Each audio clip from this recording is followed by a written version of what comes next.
Donc moi c'est Xavier, je vais essayer de tenir le chrono, c'est plus dur hein, sans slide, hein, mais bon je vais quand même essayer.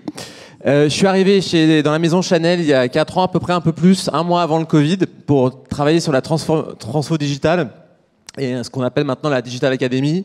Sur le papier ça peut paraître parfait, puisque le Covid arrive, on passe tout en digital, et en fait non, parce que quand il y a eu le Covid qui est arrivé, en fait c'était vraiment sauf qui peut, on va sauver le business. Donc quand on est sur ces sujets de transfo, finalement on prend le temps de faire les choses bien, et l'urgence c'est jamais la bonne méthode sur la transfo.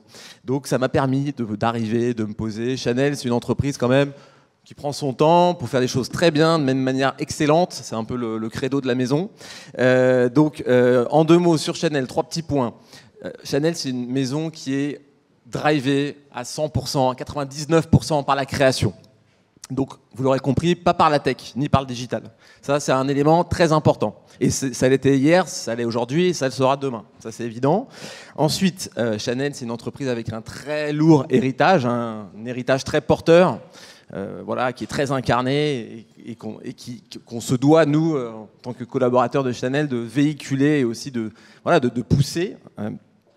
Et c'est quand même quasiment 40 000 employés dans le monde.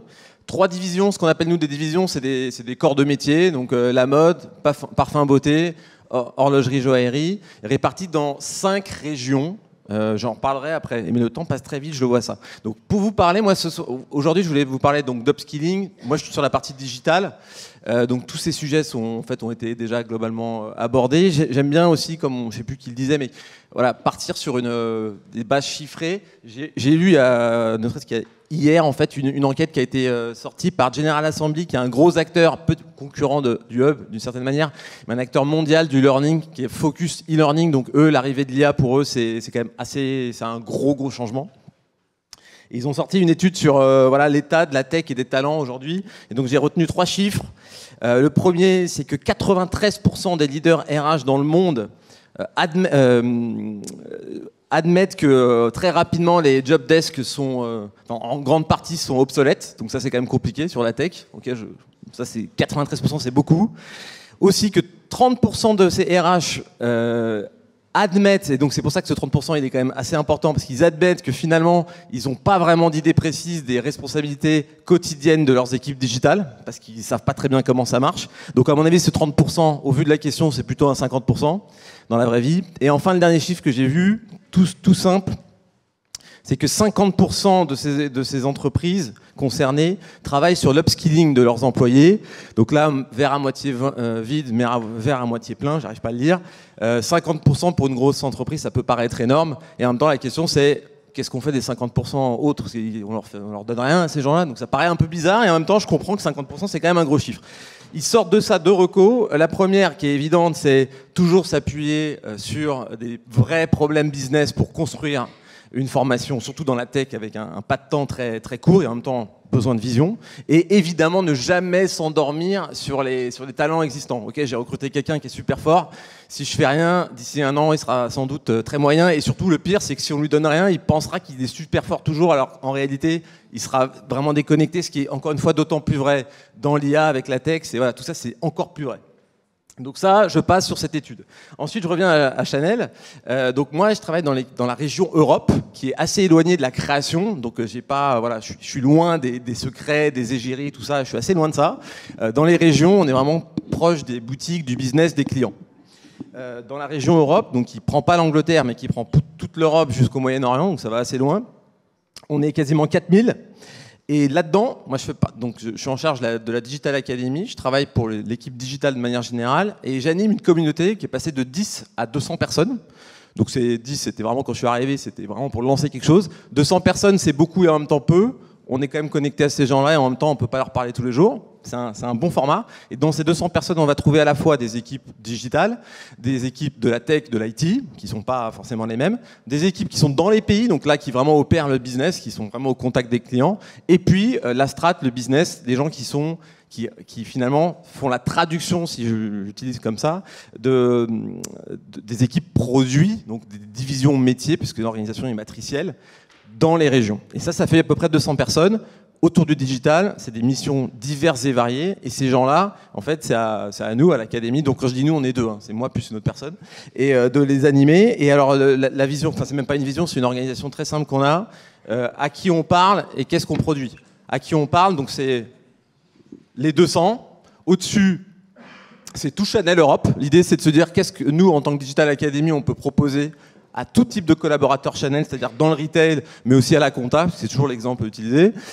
Mais à l'inverse, les experts, donc vraiment les équipes digitales spécifiques sur des métiers, on va rentrer dans les métiers de la data, mais aussi du CRM, ce que vous voulez. Ces gens-là, qu'est-ce qu'on leur fournit dont ils ont réellement besoin? Donc il y a 3 types d'offres, enfin 3 types de cibles et 3 types d'offres. Les offres, c'est pareil, ça suit un peu cette logique-là. Il y a une offre d'acculturation. Donc vraiment, on parle un peu de tous les sujets et le hub nous aide vachement sur ces sujets. Ce qui est important dans la culturation, c'est pas juste donner des infos sur ce qui se passe en ce moment, les tendances, c'est aussi, et ça paraît bête, mais aussi rassurer des populations très très loin de la tech, non pas pour qu'eux ils maîtrisent ces sujets, mais au moins pour se dire, ok, Chanel, on n'est pas les champions de la tech, mais on n'est pas totalement à la rue, on a conscience de ce qui se passe dans le monde. Et ça, rien que ça coche une case très importante sur le change de manière générale. Ça, c'est un niveau. Niveau 2, c'est toute la communauté finalement. On n'a pas tous le même métier, mais si on parle de tech, de data, quel est notre tronc commun de connaissances? Donc là, je ne parle pas de compétences, mais vraiment tout à l'heure, j'entendais data literacy. C'est exactement ça, c'est un bon exemple. Voilà, il y a plein de sujets très techniques. On n'a pas besoin d'être expert sur tout, ça n'a aucun sens et ça ne peut pas exister. Par contre, on a besoin de développer une littérature commune, savoir de quoi on parle. Parce que ça, c'est vraiment le cœur du problème souvent dans la tech, c'est qu'on ne parle pas des mêmes choses alors qu'en fait, on devrait. Et troisième chose, c'est l'expertise. Alors, j'aime pas trop ce mot-là, on va dire métier. Si je fais mon métier, que je sois data analyst ou designer, UX, comment je le fais au mieux? Ok, j'arrive avec une formation, avec une autre expérience, mais c'est pas suffisant. Ça change tout le temps. Si j'étais expert analytics il y a 2 ans et que j'arrive et je dis bon bah c'est bon, j'ai mon badge Google d'il y a 2022, bah repasse-le parce qu'en fait ça sert à rien. Enfin c'est pas que ça sert à rien, mais tu as intérêt à nourrir si tu es vraiment l'expert du sujet. Tu ne peux pas te contenter d'une formation d'il y a 2 ans. Voilà, ça j'ai dressé le portrait, il me reste que 2 minutes. Mais ça tombe bien parce qu'en fait, je voulais juste vous emmener sur... je me suis noté 6 points à partager, juste sous forme de bullet point, mais sans les slides. Donc dans ce qu'on fait, première chose, premier bullet point, l'idée c'est toujours, je ne sais plus qui a parlé de vision long terme, des plans à 10 ans, voilà. Donc toujours se dire c'est quoi notre vision à très long terme. Par contre en termes de plan d'action, 1 an, allez 2 ans max, mais vraiment 2 ans grand max, surtout dans la tech et la data. Ça n'a aucun sens, heureusement qu'on n'a pas fait tout le tour du monde pour parler du métaverse, parce qu'on aurait perdu un peu de temps je pense. C'était mieux de faire des choses sur la data en parallèle. Donc ça c'est une chose. Deuxième chose, la nécessité d'animer tout ce qu'on fait. Donc quand je dis ce qu'on fait, je ne vais pas trop rentrer dans le détail, mais que ce soit de l'e-learning, des ateliers, du mentoring, peu importe, on met tout ce qu'on veut. Il faut l'animer au quotidien. Et au quotidien, c'est au quotidien, pas une fois de temps en temps, c'est au quotidien, avec ou sans sponsor. Chez Chanel, on est une entreprise globalement traditionnelle, plutôt verticale. Moi, on est 2, même si je suis directeur de la Digital Academy, je ne peux pas obliger les gens à faire des trucs, ça c'est impossible. Donc c'est du quotidien, c'est une obligation de moyens. C'est cool d'avoir des KPI, de se dire on va faire 80% de complétion et on en fait 70, on est content. Mais en réalité, cette logique de checkboxing, donc c'est bien d'avoir des indicateurs, mais c'est pas ça qui fait que le job est bien ou mal fait. C'est sûr que si c'est 0%, c'est sûr que c'est mal fait. Malheureusement, c'est suffisant, mais pas nécessaire. Enfin, c'est nécessaire, mais pas suffisant, excusez-moi. Ensuite, ça va très très vite. Toujours pragmatique, c'est-à-dire que l'idée c'est de dire, ok, il y a une notion d'attractivité des talents, mais on peut pas non plus se baser que là-dessus. C'est-à-dire que si des gens dans l'entreprise se disent, moi je veux avoir telle certification, payez-moi la formation, en fait, c'est chouette sur le papier, mais dans la vraie vie, il faut aussi que ça apporte à l'entreprise. Et en fait, on s'est rendu compte que quand il y avait que l'un ou que l'autre, c'était pas porteur. Il faut que les gens se disent « Ok, je vais me former sur un truc » et que très vite, ils fassent le lien avec leur activité. Et le problème de la certification, pas tout le temps, mais souvent, c'est qu'en fait, c'est de fait, puisque c'est une certification acceptée dans le monde, et bah, c'est pas forcément lié à l'activité. Notamment dans le luxe, voilà, on a des spécificités, même si voilà, on n'est pas, voilà, tout le monde a des spécificités. Donc on a tendance à quand même, nous, de plus en plus privilégier des choses qui sont pragmatiques, qui répondent à des besoins concrets de l'entreprise et à des besoins aussi de formation et même d'empowering, on va dire, de l'employé. Je vais très vite, c'est hyper rapide. Aussi un autre truc que je voulais dire, trop de jeux tue le jeu. Donc on a tendance à souvent, alors gamifier une formation c'est bien, mais par contre aller vachement sur du reward tout le temps, ça tue le reward, et surtout c'est une sorte de subvention de l'apprentissage. Or on n'a pas envie de donner, de donner ces choses-là à des employés qui attendent, parce que beaucoup de gens, et ça n'a rien à voir avec l'âge malheureusement, on aimerait bien dire que les jeunes avec la génération Z, ils adorent la tech. En fait peut-être qu'ils adorent, mais en tout cas ils sont pas plus actifs ou moins actifs que les autres, ça change rien. Donc concrètement, on peut pas faire tout le temps de la subvention à travers des rewards. Donc vous apprenez parce que c'est bien d'apprendre, et puis si vous n'êtes pas content, c'est comme ça, mais en tout cas vous n'aurez pas de cadeau parce que vous apprenez, ça paraît évident. Ensuite je finis, je suis désolé, diversification des formats, ça c'est la base. Quand bien même il y a des formats meilleurs que d'autres, ça évolue tout le temps, donc ce qui est vrai aujourd'hui sera sans doute faux demain.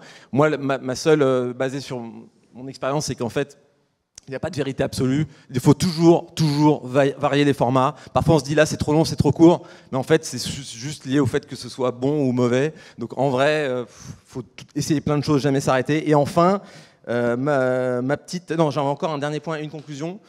Nous, ce qui est le plus difficile, si je devais résumer l'offre qu'on propose, c'est toujours de trouver l'équilibre entre le push et le pull. C'est-à-dire, je ne sais plus qui le disait, je suis désolé, je pense que c'était vous, c'est-à-dire qu'il y a des choses dont les gens ont besoin, mais ils n'en ont pas conscience. Donc c'est là-dessus que nous, on va leur pousser des contenus.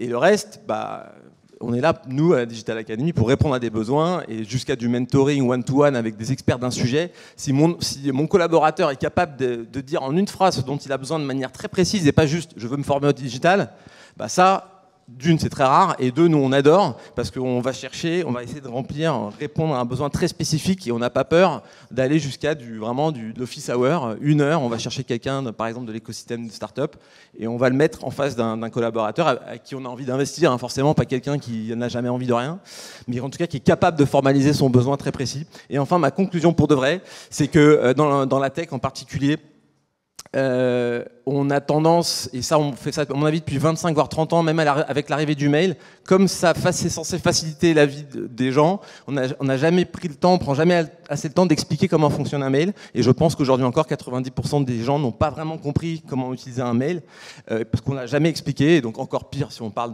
d'IA et de générative, j'en parle même pas, donc toujours revenir au basique, et qu'en fait il faut toujours être simple mais pas simpliste, et la tech c'est complexe. Donc ça demande beaucoup de travail. Et voilà, donc ça s'arrête jamais, on continue tout le temps. Voilà, j'ai parlé très vite, j'ai dépassé, mais merci de votre attention.